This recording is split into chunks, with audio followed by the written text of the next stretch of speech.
All right, folks, welcome to another edition of our Zoom Up. It's our meetup on Zoom. My name is Michael Huggins, coming to you live from Tennessee. I got my co-host in the house. What's up, Scott? In Chicago, baby, it's still 70 degrees, so I'm sacrificing for everybody. I'm not on the motorcycle. I'm hanging out with you guys. We are on episode 98. We are reaching to 100, and we're excited to bring these stories of transformation from our community members to inspire you to get off the couch, face your fears, chase your dreams, and link arms with us so you can start getting the same benefits that we're currently receiving. So with that being said, you got to remember real estate is risky. When I say risky, that means you got to be surrounding yourself with professionals, crossing your I's, dotting your T's. I did it again. Crossing your T's, dotting your I's. There you go. You should leave that one to me.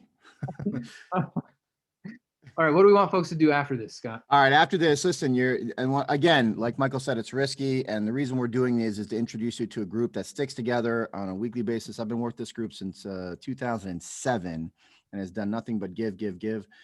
So the next thing you should do is probably get to one of three events, or maybe all three.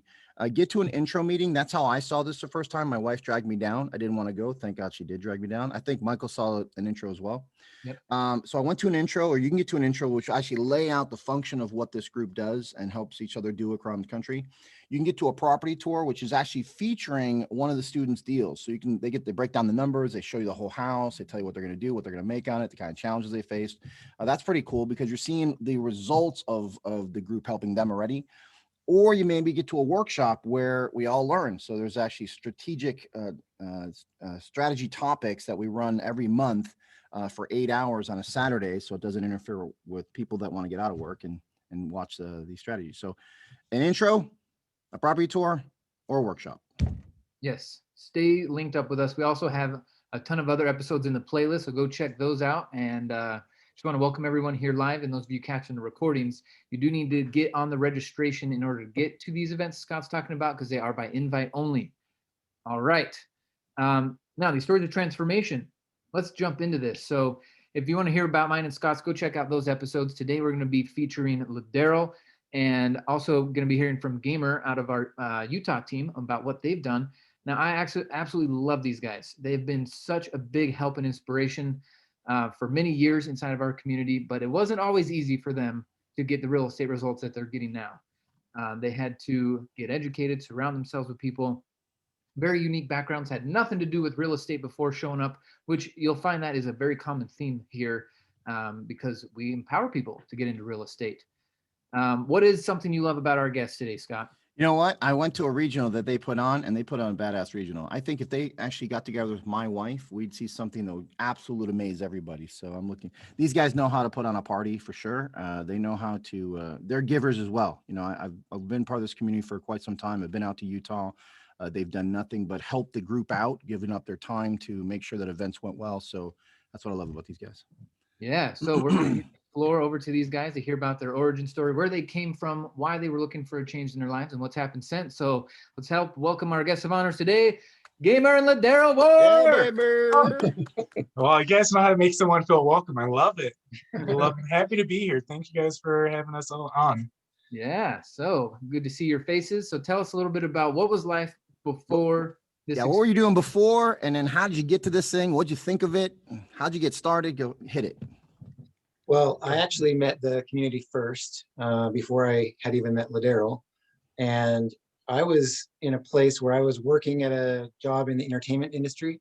I was a lighting designer and technician engineer for big events, concerts mostly, but also corporate events and all sorts of things. And I was finding that I was working a lot. I was making decent money, but as soon as I would stop working, that would dry up real fast. I didn't have any kind of retirement. And to make the kind of money I was making, I was having to work anywhere from 60 to even 100 plus hours a week.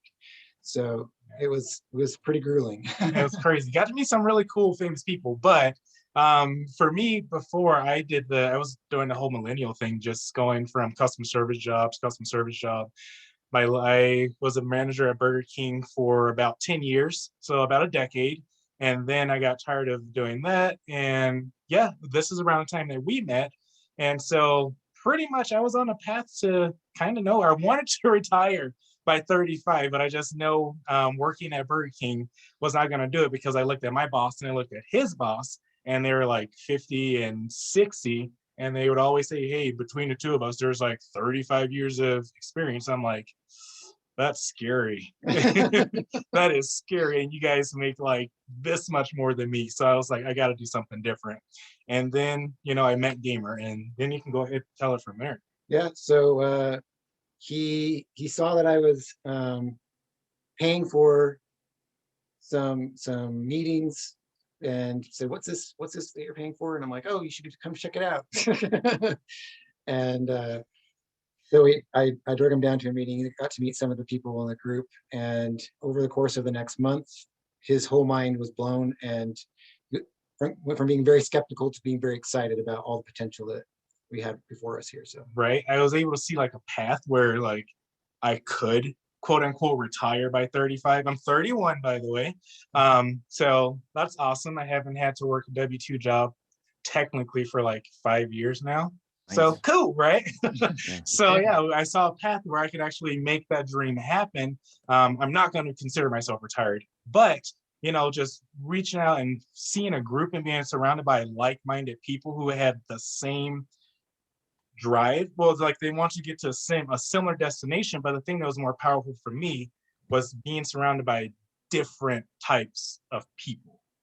Because I'm from Louisiana, I'm from New Orleans, so say it the way for you guys. I'm from New Orleans, right? And so there's just not one big group of people. Everyone's mixed in, and so it kind of made me feel like I was home for a second. And so it was really awesome to be surrounded by a group and a community of people who are so different on the same path. So it was awesome for me.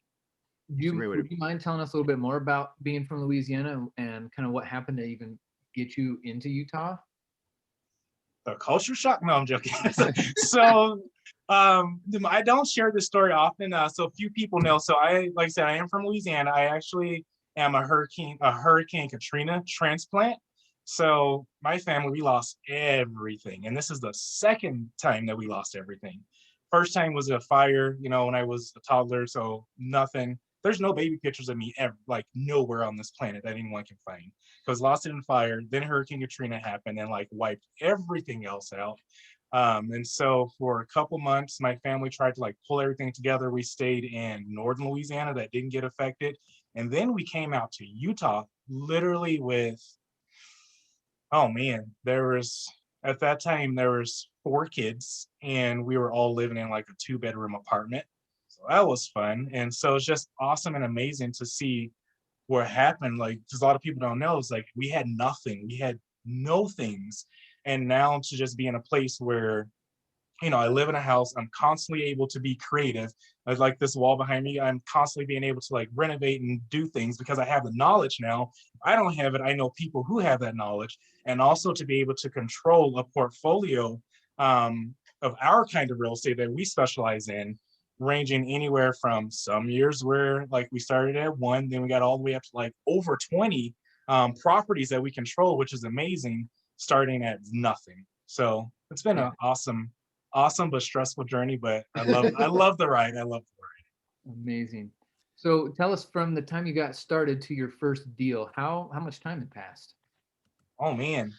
we were slow to take action. We got a little bit stuck in analysis paralysis and also in not knowing specifically what strategy really spoke to us. And the great thing about this community is that there's a lot of different paths you can traverse. And sometimes it takes you a minute to figure out which one fits your personality, which one really gets you excited to wake up every day and feel like you can take on the world and make some actual change that that affects people for the better.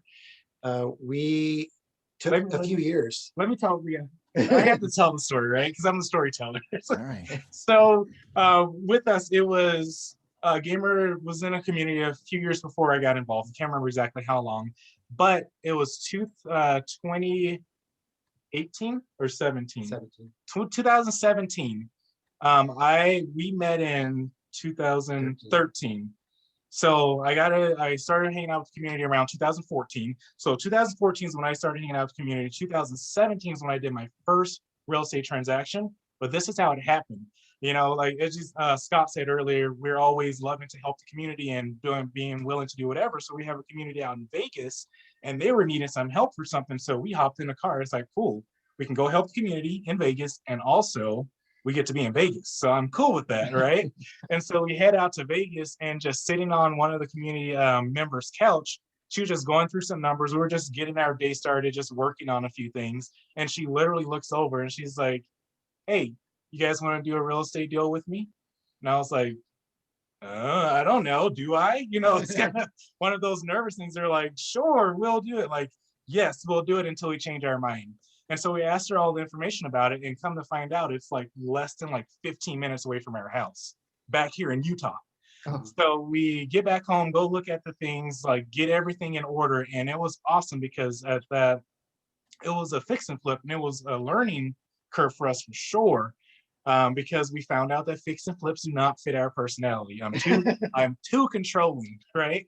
And so we've got going through this process, and at the exact same time, we start doing what is called short-term rentals. And so same time we're working on our first fix and flip, we pick up our first 3 short-term rentals. And so it's just juggling a lot of stuff, a lot of real estate all at once. So it took a few years, but like when it started coming, it was like, oh my gosh, because I was in the space, and we were both in the space, and we were ready and prepared. We put ourselves in a place to be able to take on these transactions, and it was crazy. It was like a little snowball that happened. Then we went from like 3 to 5, from 5 to 11, from 11 to 20, and so it just kept on going crazy. nice. You know, the cool thing about that story is that when you guys started, when we all started, short-term rentals wasn't even a part of what the strategies, right? Right. You're just waiting for your perfect strategy to show up. Yeah. Beautiful Yeah, that thing wasn't, about it wasn't a staying local. course in the beginning. Now, Right. now It it's a part wasn't. of it. It wasn't even part of it. Yeah. So tell how many you got now? Like, run some numbers on that. It was awesome.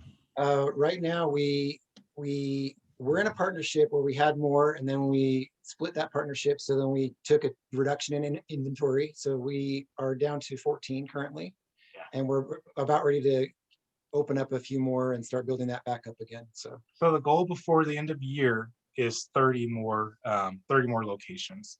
And in our world of short-term rentals, yeah, we can say locations, but it's kind of more of a bedroom count for us, kind of a deal. Because the more bedrooms, the more we can charge our guests, right? So with all that said, I forget the numbers, but how many bedrooms are we at this point? at least 25. 25. So 25 bedrooms. So, you know, that's a lot of beds to fill for us. And so it's awesome that way. But so Scott, what was the rest of your question? I'm trying to answer it all. No, I was trying to the numbers on it. So I like the way you put that, because you're like, okay, we don't think about doors, we think about bedrooms. That's a great way to look at it, right? Like, Right. Hey, and you said it perfectly. Hey, the more bedrooms, the more money. So how many bedrooms do we have?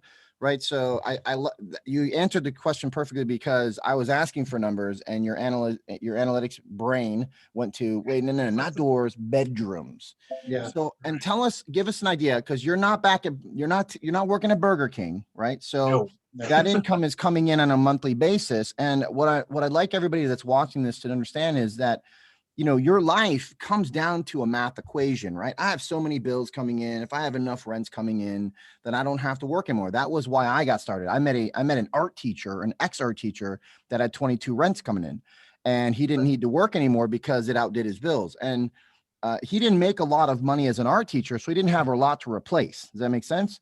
Right. And what I was envious of, and I think this is exactly what you guys are about to get to, what I was envious of was the peace of mind he had. He didn't have to wake up and go face job and traffic like I did.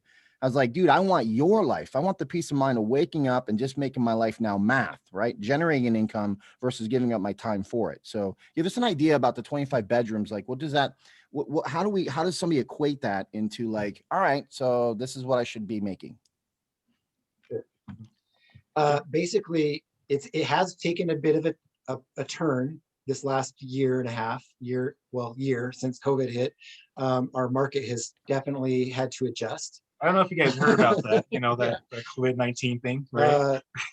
The one thing that's unique about our portion of the real estate industry is that it's really contingent upon people's need or ability to travel, which it had a huge shift happen, especially in the first couple of months when the pandemic was brand new and people weren't sure what to expect. All travel essentially stopped. Luckily, we were able to pivot, and we were able to do what we've been taught to do best, which is to create a solution to a problem. And also have more than one exit strategy. Exactly. More than one. So when people aren't traveling, when we don't have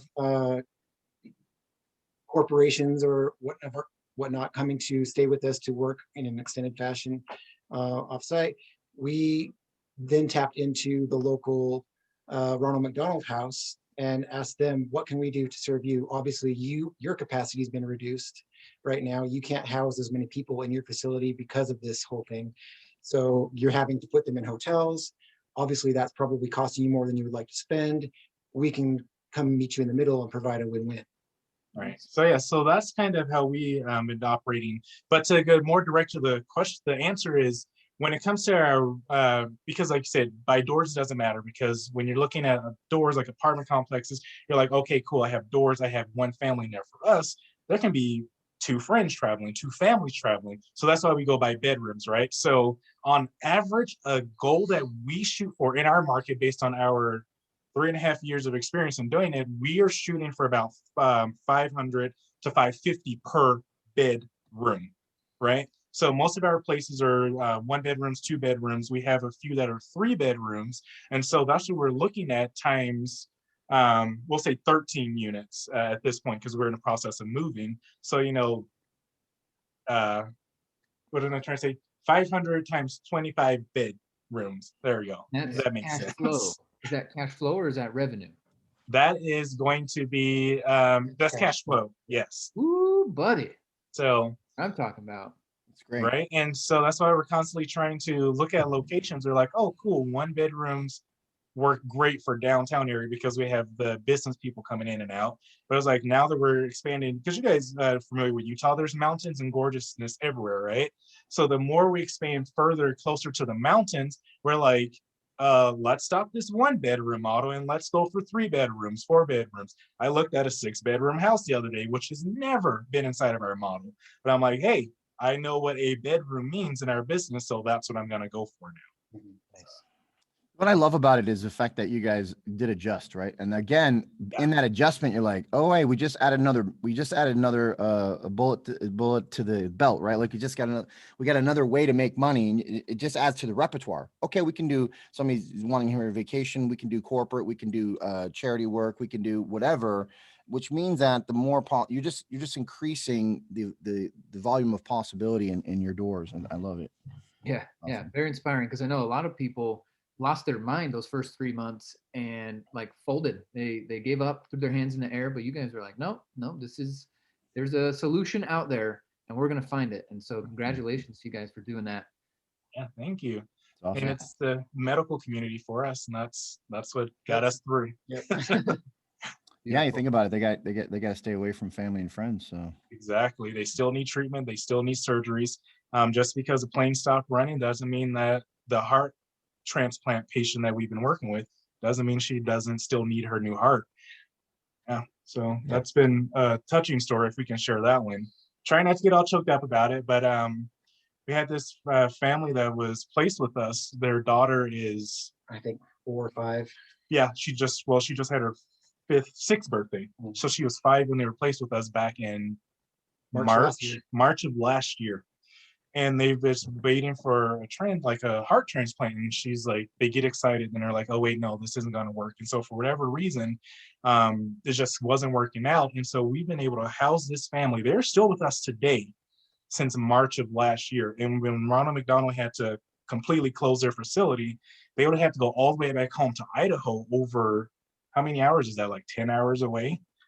5 or 6. Oh, 6. I see. He knows stuff. Like 6 hours away, and that would have been not good for them trying to drive and get back to Salt Lake, every time they got a phone call every other day. And so they were so grateful to be with us. They actually gave us a gift. It's awesome. We posted on our social media, but stuff like that, that's part of why we do this business. And I just never would have thought I would have gotten that kind of enjoyment from switching over to serving the medical community that way. So yeah, she's a beautiful little girl. She got her heart transplant. Now she's in recovery and she's about ready to go home for good. So yeah, so Great. that's the kind of stuff we've been able to do this last year. Wonderful. that's awesome, dude. Yep. Above and beyond, more than just making money, it's making a difference. Yeah. Love it. Well, thank you both for being here. Thank you for supporting people inside and outside the community and using your knowledge for good. That is super inspiring. The chat is blowing up right now, so way to go there. And you got any other questions for our guest today, Scott? Yeah, listen, if you had somebody come to you and say, you know what, guys, I'm looking at this community. What do you, I mean, give me some ideas why you think I should do it. Or why, I mean, I guess it would depend on a drive question. But anyway, you have somebody, one of your friends comes to you and say, you know what, I saw this thing. I see you guys doing stuff. Why is this, what about the community really helped you out? Well, the biggest part of and benefit of a community is that you have people around you who have been ahead of you in the process and that you can lean on when, I mean, you're ultimately, anytime you're going to do something new, you're going to find yourself feeling, you're going to be second guessing yourself. You're going to be scared. You're going to not be sure if what you're doing is right. And there's going to be a lot of fear involved. Fear is something that's always going to be present when something's brand new. And so to help get through that and push through that and learn from it and grow from it, you need to have that support around you. And that's what we found has been the biggest plus for being a part of the community, is that we never feel like we're on our own. We always have people that we can go to, that we can, even if it's just for moral support, but especially also because we need a lot of technical support and know-how presented to us, and it's an ever abundant supply. So yeah, I agree. And also the friendships that just added side note, the friendships that come out of it.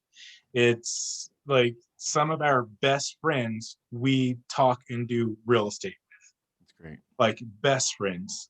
Yeah. So Beautiful thing, man. Well, we're excited to have you out here in Tennessee when you guys hit the road. yeah. We're gonna do a hug and stock, hug and stock, yeah, out there in the. We're gonna just pitch our tents in the 265 acres. yeah. Yeah, man.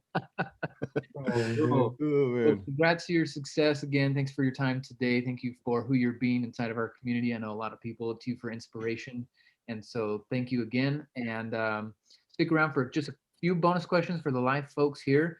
And so, folks, now that you've seen that, go ahead and check out the other playlist videos if you like. But more importantly, get back with the person that got you here, so you can come check out the intro, the house tour, or a workshop, whichever one is next, and really start to see what's possible for you. There's so much out there, and stop settling for a life of default and come join us and live a life by design. With that being said, I encourage you to take some action, and we'll see you on the next episode. Bye now. Thanks, guys. You guys are awesome.